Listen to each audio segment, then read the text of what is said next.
Kan itu juga apa namanya sudah terpilih juga 5 nama. Nantinya juga akan dilantik oleh Pak Presiden. Terus ya memulai lembaran baru pimpinan KPK dengan pimpinan yang baru gitu. KPK selama ini OTT kan nangkepin dong. Berarti kalau OTT dihapus berarti nggak ada lagi dong. Berarti koruptor tertawa nih di atas penderitaan kita. Iya, itu tuh kan melihat Presiden sekarang bicara bukan dalam rangka kampanye, itu adalah dalam rangka bagaimana semangatnya di bawah Pak Prabowo yang akan memberantas korupsi.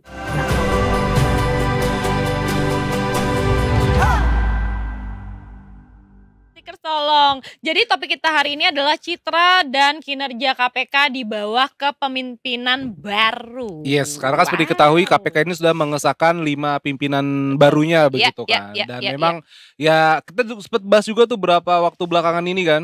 Betul. Soal citra KPK, terus kayak ada pelemahan dan sebagainya. Tapi untuk lebih lanjutnya lagi Cut, karena kita harus ada sumber yang kredibel. Betul, pasti Di depan kita sudah ada Mas Dhani Irawan selaku Waret Detik News. Selamat sore Mas Dhani. Selamat sore. Selamat datang di Sikut Pocut. Kan ada juga. Lu Sikut Pocut. Cakep ya? Boleh Sikut Pocut gitu ya. Aduh, bisa-bisa aja. Oke, Mas Dhani, sekarang gimana nih? Siapa aja sih pimpinan KPK yang udah disahkan sejauh ini di 5 itu?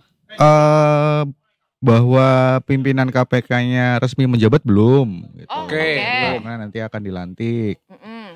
Yang hari ini itu paripurna DPR mengesahkan proses sebelumnya tuh fit and proper test di Komisi 3, kemudian sudah diputuskan di paripurna disahkan 5 pimpinan dengan ketuanya Pak Setio. Oke, nah kalau backgroundnya tuh apa sih sebenarnya Mas? Ada 5 yang baru, namanya Pak, ini ngintip dikit. Boleh, silakan. Pak Setio Budianto, kemudian Pak Fitroh Roh Cahyanto, Pak Ibnu Basuki Widodo, Pak Johanis Tanak, dan Pak Agus Joko Pramono.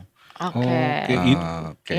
Untuk backgroundnya sendiri masing-masing, sebenarnya ada nama-nama, maksudnya nama-nama ini dengan KPK tuh cukup dekat lah gitu, karena udah pernah bekerja di KPK sebelumnya, bertugas di KPK lah. Oh, memang bertugas di KPK, jadi align ya. Iya, ini juga nih kayak Pak Fitroh ini mantan Direktur Penuntutan KPK. Ini Pak Ibnu Hakim Pengadilan Tinggi Manado. Ada Wakil Ketua KPK juga Pak Johanis Tanak. Iya, yang petahana. Yang petahana. I see. Oke. Nah, kalau abis ini nih bakalan ada hajatan apa lagi nih di KPK? Hajatan. Hajatan apa lagi nih kira-kira? Yang pasti ini kan sudah bulan Desember, masa jabatan pimpinan yang saat ini itu berakhir di 20 Desember 2024. Tadi juga di DPR juga Pak Setio sebenarnya menunggu proses apakah bagaimana selanjutnya untuk pelantikan dan segala macamnya. Jadi nanti Pak Prabowo yang akan melantik ke 5 pimpinan ini. Setelahnya juga ada Dewan Pengawas KPK. Ya kan itu juga apa namanya sudah terpilih juga 5 nama. Nantinya juga akan dilantik oleh Pak Presiden. Terus ya memulai lembaran baru pimpinan KPK dengan pimpinan yang baru gitu. I see. Tapi yang menarik adalah soal Pak Johanis Tanak yang ingin menghapus operasi tangkap tangan OTT ya. Jadi kan juga yang kira membuat masyarakat mungkin secara umumnya ya Pak, yang kita masyarakat awam tuh lah kan KPK selama ini OTT kan nangkepin dong. Berarti kalau OTT dihapus berarti nggak ada lagi dong. Berarti koruptor tertawa nih di atas penderitaan kita. Iya, itu tuh gimana nih? Tapi gitu kan? Tapi benar. Tapi apa sih peristiwa OTT yang paling gua tunjukin KPK nggak ada OTT gitu langsung. Tapi apa sih peristiwa OTT yang paling tunggu dulu, ini dulu tanya. Ini kan belum beres. Ini gimana pada nih? Oh iya benar. Komentarnya apakah dihapuskan? Coba. Ada yang bilang koruptor akan tertawa. Aduh. Gak boleh ketawa kita. Yuk, ini serius ya. Apa tadi? Sikut pocut. Sikut pocut, betul. Silakan, Mas Dhani. Kegiatan tanpa fisik yang boleh dilakukan di kantor. Apa tuh Pak? Iya, nyikut sama ngejilat. Oh, sama ngejilat, bener. Betul. Wah, ini mah curhat nih. Mana lagi hujan lagi.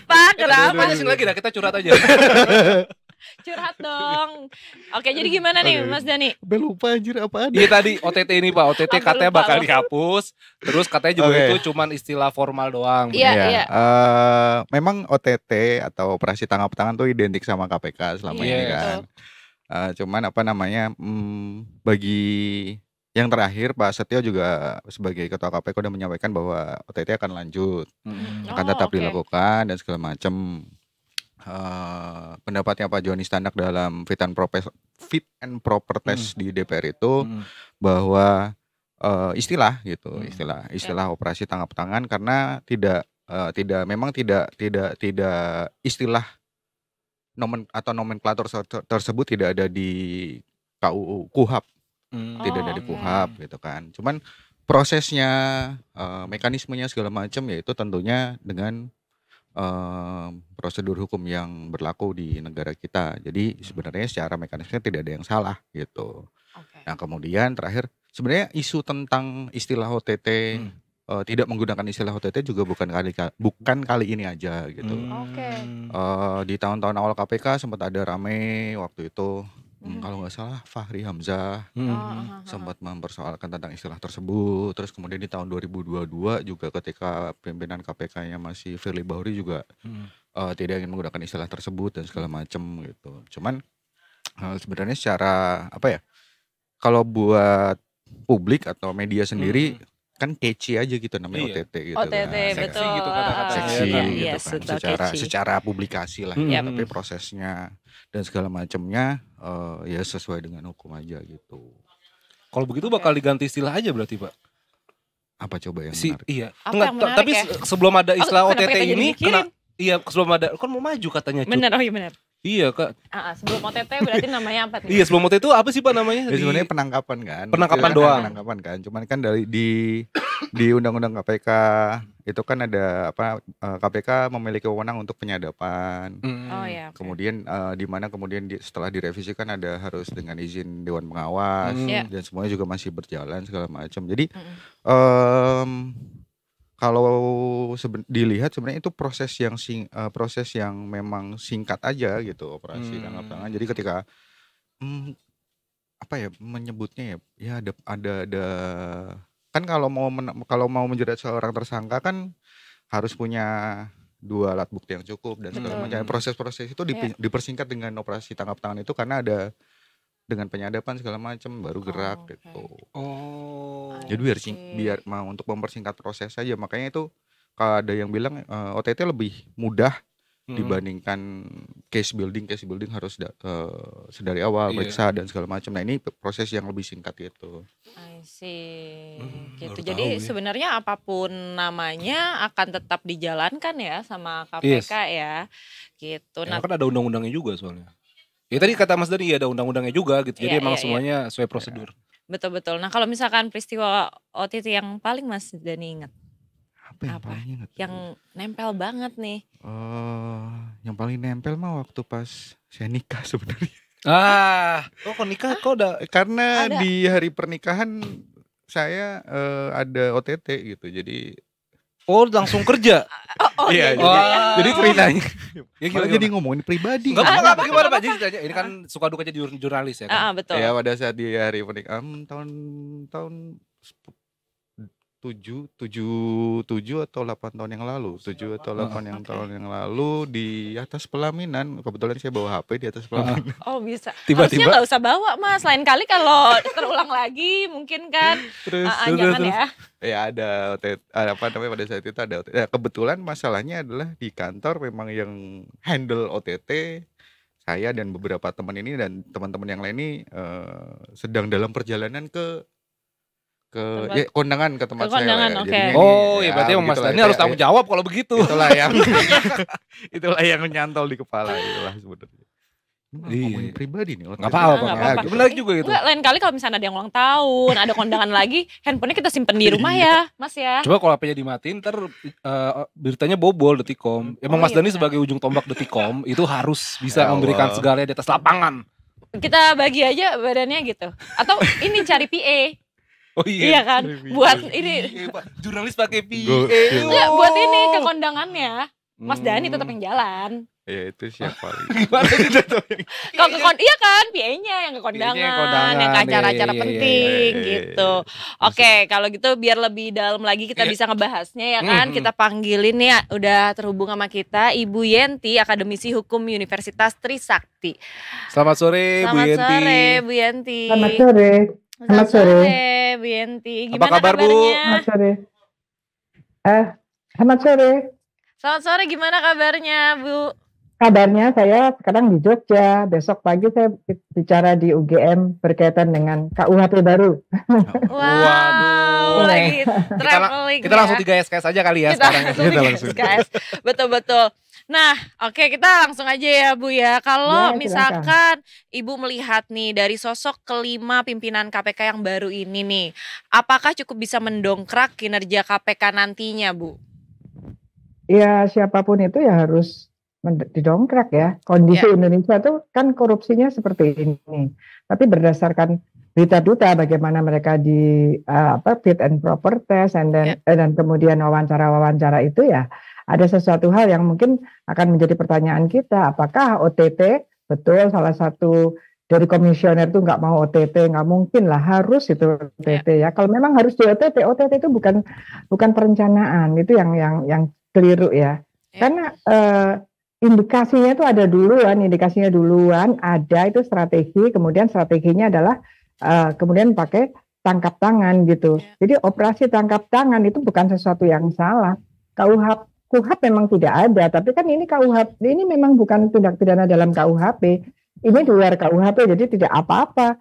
Walaupun tidak sesuai dengan KUHP, ini juga kan harus diluruskan lah pernyataan bahwa di KUHP tidak ada, ya tidak apa-apa, di KUHP tidak ada. Memang ini undang-undang di luar KUHP di mana dia bisa mengatur sendiri. Yang kalau di dalam KUHP tertangkap tangan, di sini namanya operasi tangkap tangan. Artinya apa?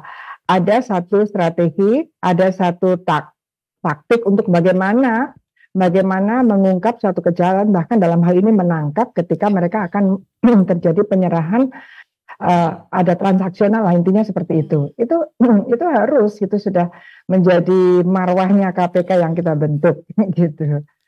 I see. Nah, kalau misalkan dari pemerintahan baru nih di bawah presiden kita kan baru nih Bapak Prabowo nih. Apakah nih Ibu melihat akankah ada celah bagi KPK untuk kembali memperkuat posisinya gitu Bu? Ya kalau tidak salah menangkap apa yang kita sampaikan oleh presiden, ya harusnya ini kuat gitu ya, kecuali kalau gagal paham gitu kan. Kita kan melihat presiden sekarang bicara bukan dalam rangka kampanye, itu adalah dalam rangka bagaimana semangatnya di bawah Pak Prabowo yang akan memberantas korupsi. Nah, harus gitu ya. Jadi harusnya seperti itu semangatnya Pak Prabowo dan semangat semua masyarakat kecuali koruptor ya, bahwa korupsi harus diberantas gitu ya. Harus diberantas itu. Iyalah, itu sudah korupsi kita sudah luar biasa ya, sudah sangat memprihatinkan ya. Dan kemudian penegakan hukumnya ya nampak lemah ya kalau dibandingkan kemarin beberapa negara bahkan menjatuhkan pidana mati ya kan, Korea Selatan dan kemudian pidana mati untuk narkoba. Artinya apa? State punishment, state penalty itu betul-betul diterapkan gitu. Jangan-jangan Indonesia memang kondisi sekarang ini memang mungkin pidana berat, pidana seumur hidup, pidana mati yang memang ada dalam dalam undang-undang korupsi bisa diterapkan harusnya. Iya, tapi sampai sekarang belum diterapkan nih. Menurut Ibu kenapa itu belum diterapkan sampai saat ini? Padahal itu kan penting ya untuk itu kan efek jera. Jadi yang ngelihat juga kayak nggak mau melakukan itu karena konsekuensinya tuh tinggi, ya kan? Betul. Nah, ya kan? Kenapa tuh Bu sampai saat ini belum gitu? Ya kan kalau pidana mati itu bisa dijatuhkan kan mulai dari penyidikan penuntutan gitu kan dari awal gitu ya. Yang kalau memang itu pasal 2 pasal 2 dan pasal 3 dan kemudian pasal 2 dan kemudian pasal 3 dan kemudian dalam pasal 3 juga disebutkan dalam hal tindak pidana ini yang pasal yang ini dilakukan pada waktu ada berkaitan dengan bencana alam, krisis moneter dan keadaan darurat bisa diterapkan. Harusnya baik mulai dari penuntut sampai dengan hakim memahami ini bahwa kalau memang terjadi kan sering terjadi korupsi-korupsi berkaitan dengan bencana alam. Ya kita masih ingat waktu tsunami pun ada. Itu harusnya gitu supaya pasal ini tidak hanya sekedar pasal mati aja yang nggak pernah diterapkan. Yang menerapkan harusnya mereka. Hakim harus mengikuti dari penuntut itu dari penyidik dan penuntut untuk di KPK itu satu atap. Itu sebenarnya lebih mudah gitu. Ini tinggal kemauan aja kok, kemauan dan keberanian dan integritasnya ya. Untuk apa di KPK kalau nggak paham undang-undang korupsi dan undang-undang KPK gitu kan? Betul. Tadi Bu Yenti juga sempat nge-mention kalau korupsi Indonesia sudah memprihatinkan. Semeprihatinkan apa sih Bu? Korupsinya ya kita tahu ya, apalagi sekarang ini sedang menunggu kan sampai kepala desa ya kan, karena ada dana desa ya. Kalau dulu zaman dulu kan korupsi itu hanya di atas saja, sekarang sudah di mana-mana, sudah banyak sekali dan paling tidak datanya berkaitan dengan 10 tahun yang lalu kita pernah di angka 44 indeks persepsinya, kemudian kita sekarang turun di 34 10 tahun yang lalu, kemudian 44 5 tahun yang lalu. Kemudian kemarin kita menjadi 34 lagi, mundur lagi seperti 10 tahun yang lalu gitu. Dan angka korupsinya luar biasa. Dan kenapa? Dan yang lebih parah lagi kerugian negaranya semakin banyak. Dan itu masih ada pada para koruptor itu. Walaupun koruptornya sudah dipidana, tetapi tidak menggunakan perampasan asetnya, tidak menggunakan TPPU-nya gitu ya. Yang sekarang aja kita tunggu. Kemarin OTT Pekanbaru ya, PLT Wali Kota Pekanbaru. Nah, itu kan KPK sudah menyatakan bahwa yang korupsi ini juga aliran dana korupsi itu mengalir ke berbagai pihak. KPK sudah menyatakan itu. Kalau namanya mengalir ke berbagai pihak, berarti KPK sudah tahu terjadi TPPU.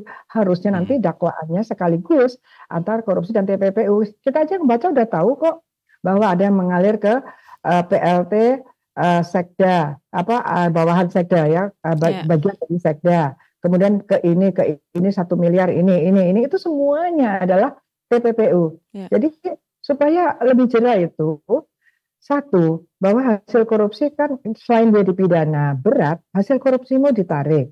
Yang kedua, siapapun yang menerima hasil korupsi juga bisa kena TPPU meskipun tidak kena undang-undang korupsinya. Nah ini saya terus terang aja kecewa yang balik 10 tahun ini ya, 5 tahun ini juga sama. TPPU-nya sangat sedikit ya dibandingkan Kejaksaan Agung gitu. Artinya apa? Ketika KPK tidak menerapkan TPPU, berarti KPK juga melindungi para koruptor itu untuk tetap bisa menguasai harta kekayaannya. Bisa dinilai begitu dong. Iya betul. Ya enggak. Tapi betul sih. Jadi panjang banget nantinya ya. Kan? Makanya. Nah mungkin Mas Dhani ada pertanyaan buat Bu Yenti, silakan. Mas Dhani yang waktu pernikahan ada OTT. Iya betul. Pas pernikahan ada OTT. Silakan Mas Dhani. Iya. Korupsi udah terlalu masif dan sebenarnya banyak instrumen-instrumen yang selama ini tuh didorong tapi belum terrealisasi Bu, seperti pembatasan transaksi uang kartal, perampasan aset. Betul.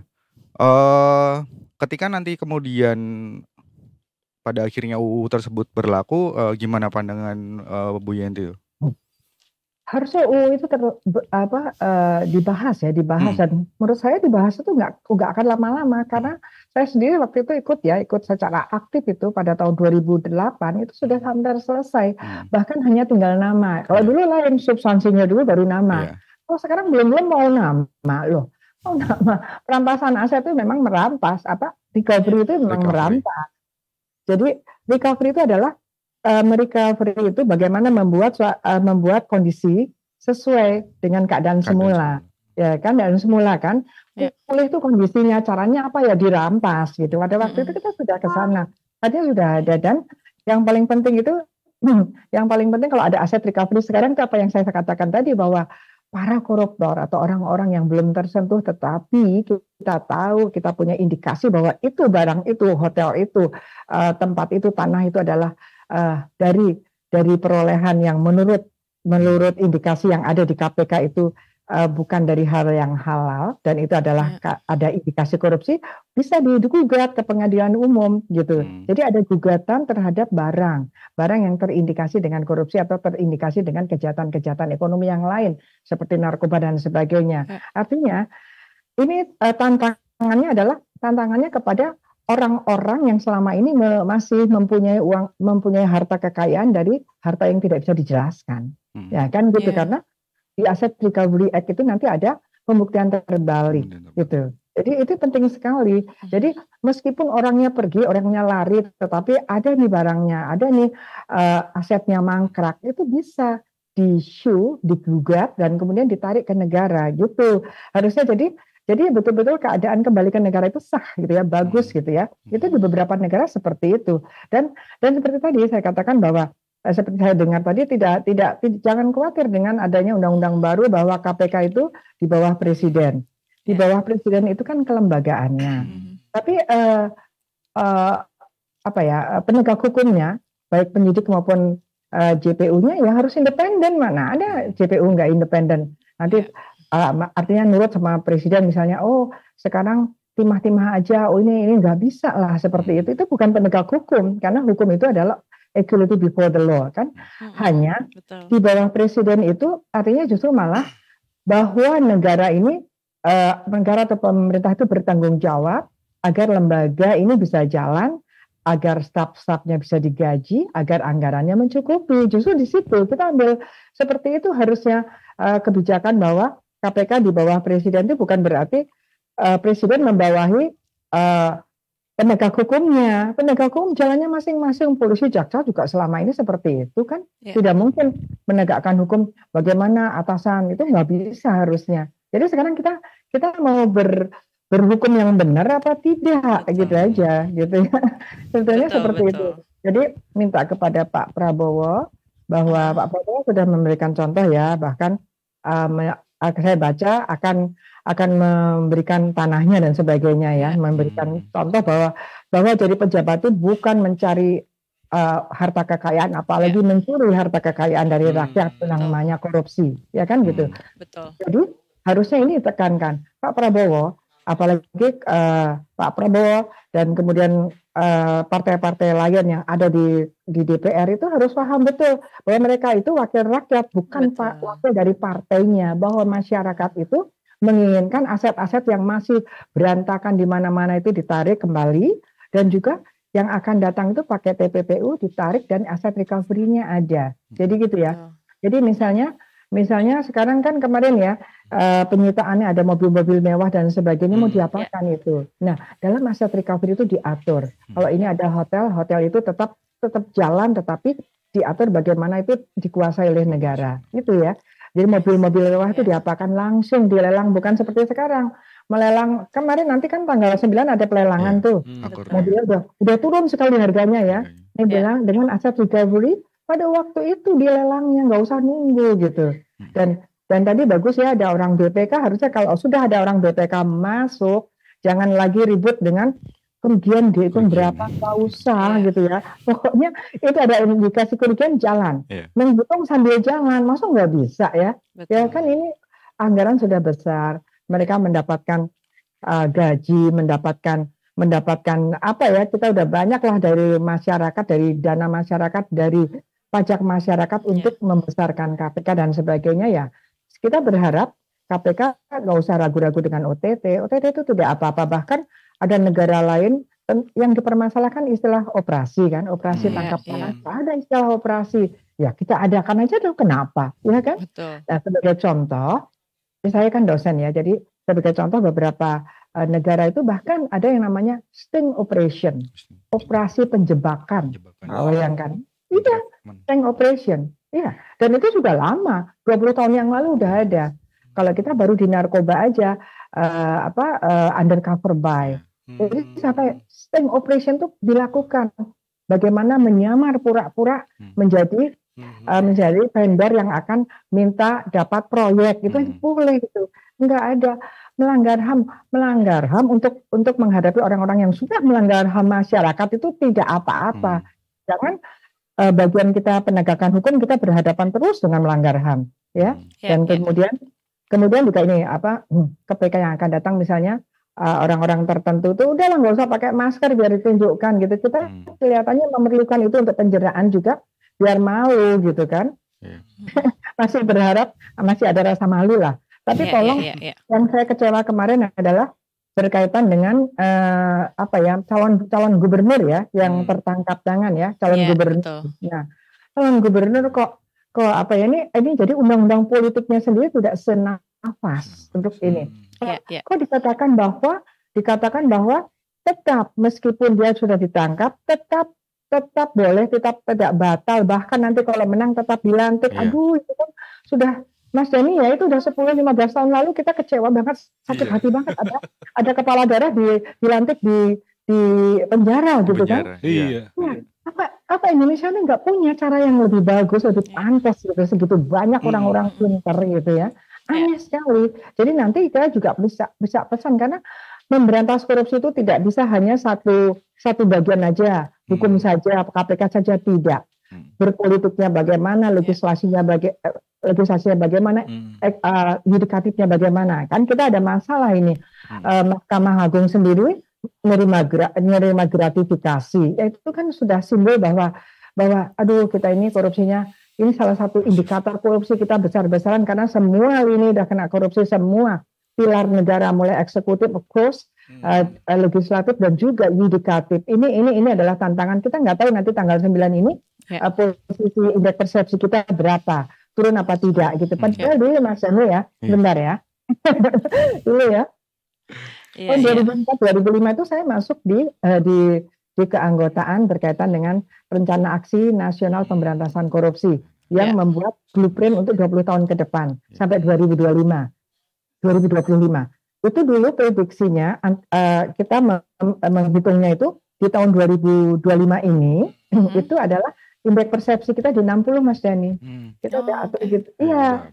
Nah, ya kan bertanggung jawab lah semua presiden ini, mulai dari 2005, 2010, 2015 sampai sekarang ini bertanggung jawab, karena itu sudah menjadi blueprint waktu itu. Sekarang menjadi strategi nasional pemberantasan korupsi yang kantornya di KPK. Masa nggak dibuka itu dokumen-dokumen itu, lalu untuk apa? Gitu ya. Jadi artinya kita sudah gagal dari apa yang pernah kita bikin sebagai program progres untuk pemberantasan korupsi sampai ke 20 tahun dari 2005 until 2025 gitu. Siap. Wah, nih kita dapat banyak ilmu jadinya nih. Iya, banyak banget ilmu kita. Ya, kita harus tetap mendukung ya. Iya. Ya, terlibat lama, Mas, banyak hal. Iya, LHKPN harus diapakan. Kita udah bikin ini, masih ada, saya masih ingat ada Bambang Wijayanto waktu itu saya katakan LHKPN jangan hanya formalitas. Oh, iya. Enggak juga, tetap nggak ada artinya. Ya, jadi memang banyak janji-janji, termasuk waktu bikin kebijakan pun ya janji saja yang ada. Gitu. Jadi janganlah masyarakat itu hanya dibutuhkan ketika nyoblos. Kemarin terbukti kan antusiasmenya kecil, rendah sekali, karena orang udah sebal lah ikut seperti itu, karena pada akhirnya juga nggak diperhatikan juga bahwa masyarakat ingin sejahtera, ingin jangan ada korupsi. Nah, ini juga kan tidak direspon dengan positif oleh orang-orang yang mempunyai jabatan, yang jabatan itu diberikan karena masyarakat berpartisipasi nyoblos. Betul. Siap. Terima kasih banyak Bu Yenti informasinya. Terima kasih banyak Bu Yenti, luar biasa banget. Setiap ketemu Bu Yenti langsung banyak banget ya. Dibilang 3 SKS. 3 SKS. Habis langsung ujian kita. Ujian. Terima kasih banyak Bu Yenti, sehat selalu. Selamat sore. Selamat sore Ibu. Terima kasih Mas Dani, terima kasih Mbak. Terima kasih. Yuk.